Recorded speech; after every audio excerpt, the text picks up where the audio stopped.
In today's video, I'll show you how to paint a portrait in oils following the Selective Start method. The first step is to set up your painting palette. I position my lightest colors at the bottom and the mid-value colors in the middle, then the darker colors at the top. My starting palette colors will line the sides and top. Here's a look at my palette just before I start to paint. I'll show you how messy my palette becomes towards the end. Also, a list of my oil paint colors will be in the description. You will want to study your subject or reference photo to find the initial colors to mix up. I like to blend my middle values first, then take a little bit of each to make up my lights. I also have a dab of walnut oil gel on the left side. This is the only medium that I'll be using today. So how does Selective Start work, you may be wondering? The main idea is to pick a place on your subject to start your painting. Then each brush stroke you lay down is attached to the last stroke that you placed. There's no underpainting, no initial drawing, just the vision in your mind along with the subject in front of you. So ideally, each brush stroke is the perfect color, value, and placed in the correct spot. Hey, welcome to my channel, Shelly J. Cox and SJC Sport Couture. Come along with me on my art journey. So you can see here, I started with the pupil of one of my subject's eyes, and I've built each brush stroke out from that initial one. I'm just going to keep adding brush strokes until I fill out the face. Now, you can make the decision to either go up or down or left or right. There's no wrong or right answer. Ideally, you want to complete the area you started working on. For instance, the eye here. It should be finished to its fullest degree before I continue away from that eye. But sometimes I'll think it's finished, and then as I'm painting along, I'll see areas that need to have another little mark added or a highlight here or there, and that's okay too.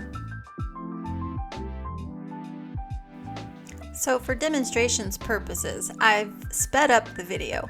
Actually, I paint quite slow, and one of the reasons I paint slow is I like to load my brush with the paint color that's going to be laid down, and before I push it onto the canvas, I like to see that color just hovering above the spot where I'm going to place it, and I kind of visualize and see if I like that color, the value, and if so, then I go ahead and place it down. However, that is not always fail-proof. So, after I've placed it down, if it still doesn't look right, I just go back over it with whatever color or value or tint that needs to happen to get it to the place where I want it to be. Here, watch me paint for a bit and see how this eye fleshes out and see the direction that I head in.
So I just wanted to let you know that this is not a time-lapse video. You're actually seeing every brush stroke that I've laid down. It's just they're sped up.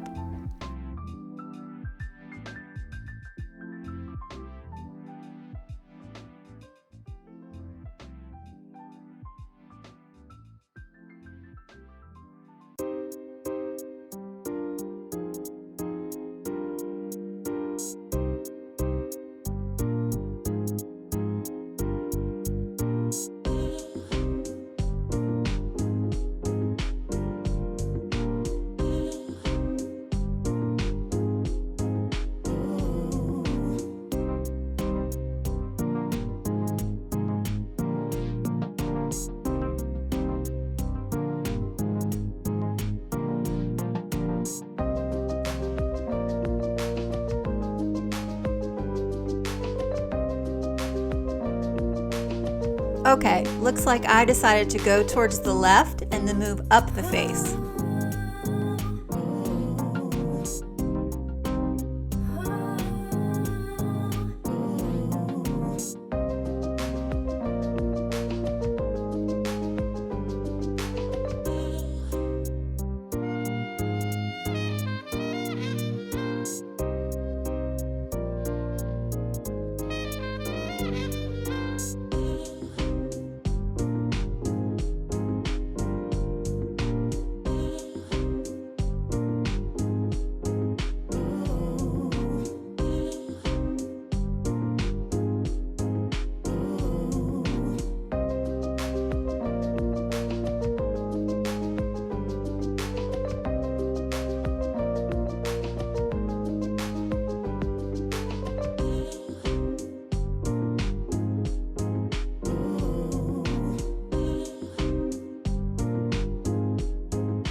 If you're getting some value out of this video, hit that thumbs up button and be sure to subscribe to the channel and follow me along on my art journey. Ring the bell and you'll be notified of when I upload new videos. And thank you to everyone who's already subscribed. I really appreciate you guys.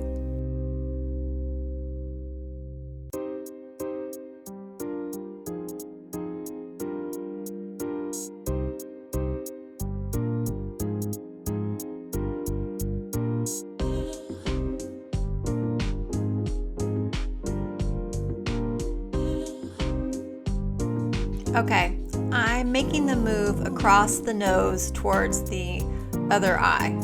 I don't know why, but this is always scary to me.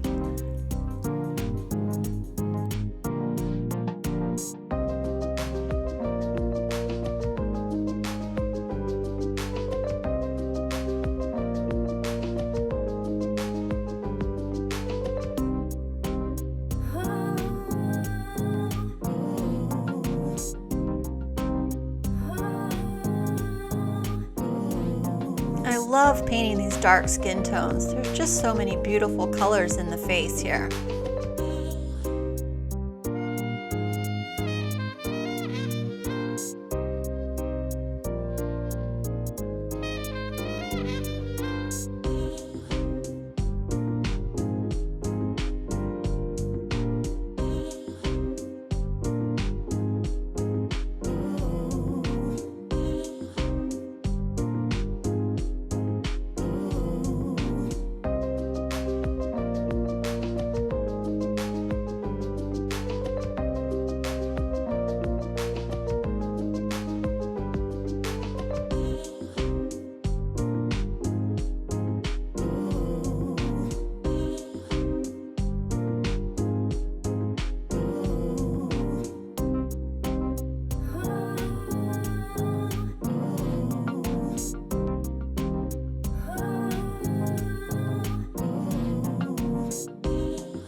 And remember, your transitions are not the act of blending colors together.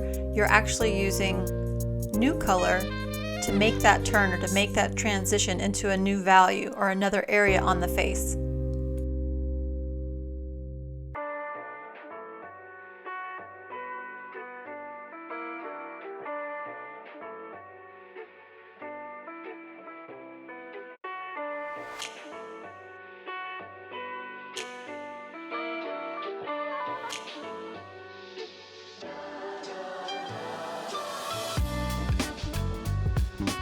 Another thing to remember is we're not painting things, we're painting shapes of light.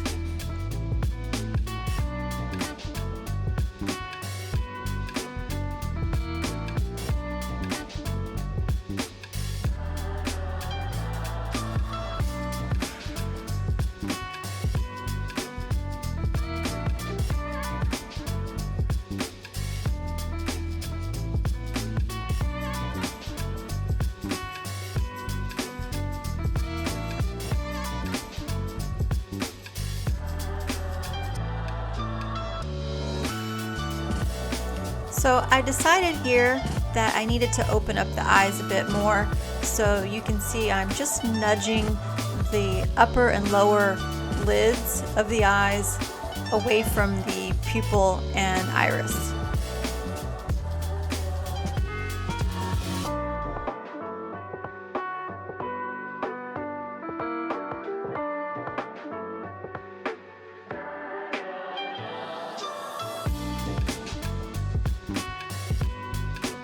So with the lash line being moved up, you see here I have to move up the crease in the lid as well.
So in portraiture, usually the three zones of the face, the forehead, the cheek and nose area, and then the lower chin and mouth area, have certain color tinges. The forehead tends to tinge towards the yellows, while the cheeks and nose are a bit more pink, and then as you get down into the mouth and chin area, it becomes more neutral.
So the light source is coming from above on the right, and it's a little bit towards the front as well.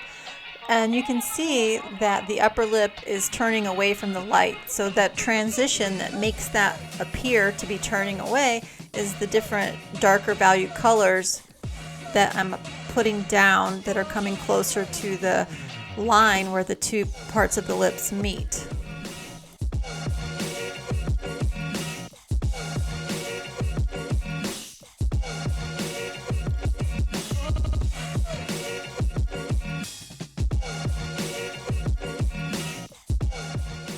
And for the lower lip, as it transitions out towards the light again, just before it hits the lighter area will be a nice saturated area of color.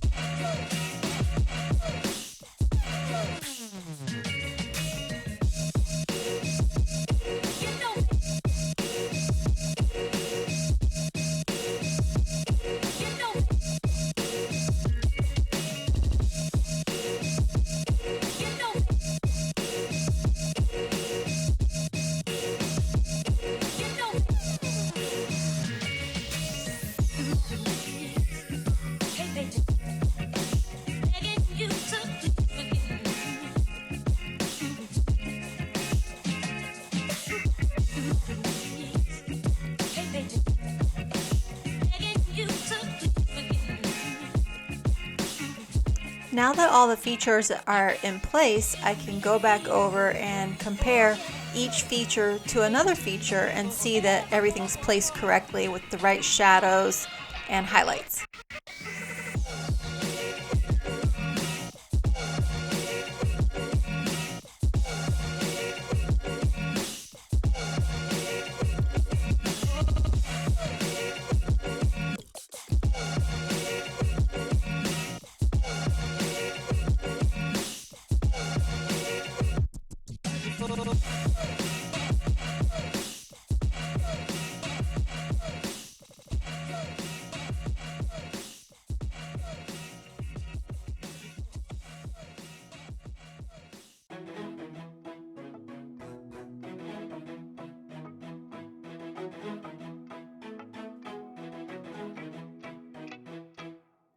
I don't know about tomorrow, but I have something for today.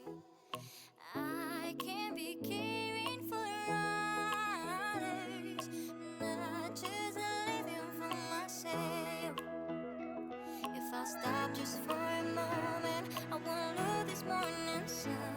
If I'll try just to look forward, I will see the morning dawn. I will see the morning dawn.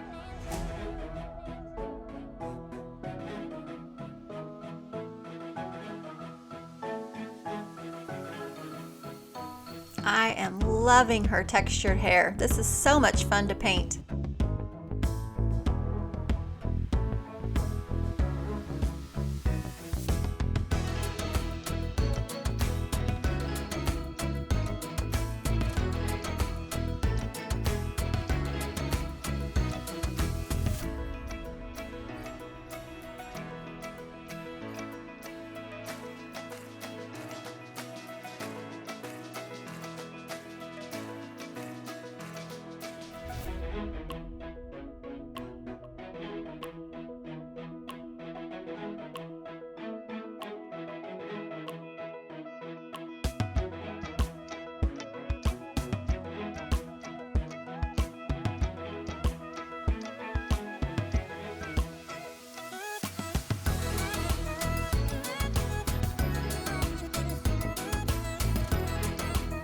If you'd like me to do a video about how I mixed these beautiful dark skin tones, leave me a note in the description and the comments, and I'll be sure to do that.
Okay, are you ready for this? Here's a look at my painting palette now towards the end. Well, not too bad. It's a little messy, but I do like to mix colors from the initial colors that I started with as I paint.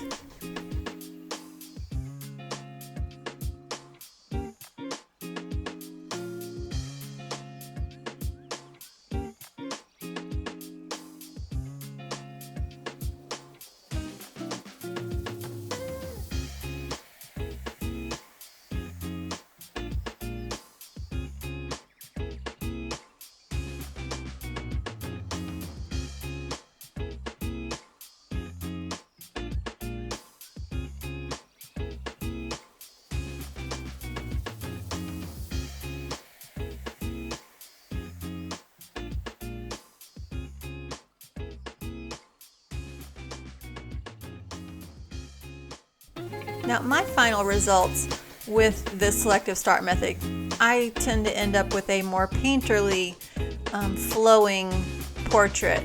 Now, you could continue to go back over this and continue working it until you have a more photo hyper-realism look, if that's what you want to do. And then this was fun. I just started rolling my brush along the edges of her hair, and it gave a really cool effect. I like the marks that I put down to stand on their own. I don't like to go over the paintbrush marks too much. I feel like I'm killing them. And I really want the painting to have a lot of beautiful brush strokes that could really just survive on their own.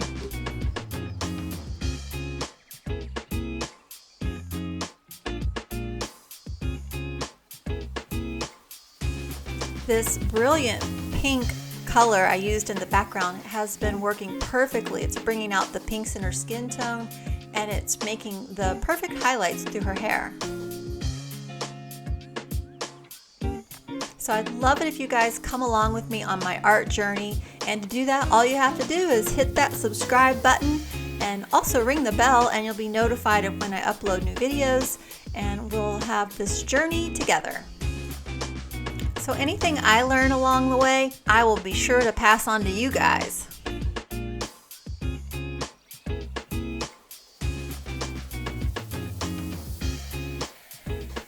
Thanks so much for watching, and I will see you in the next one.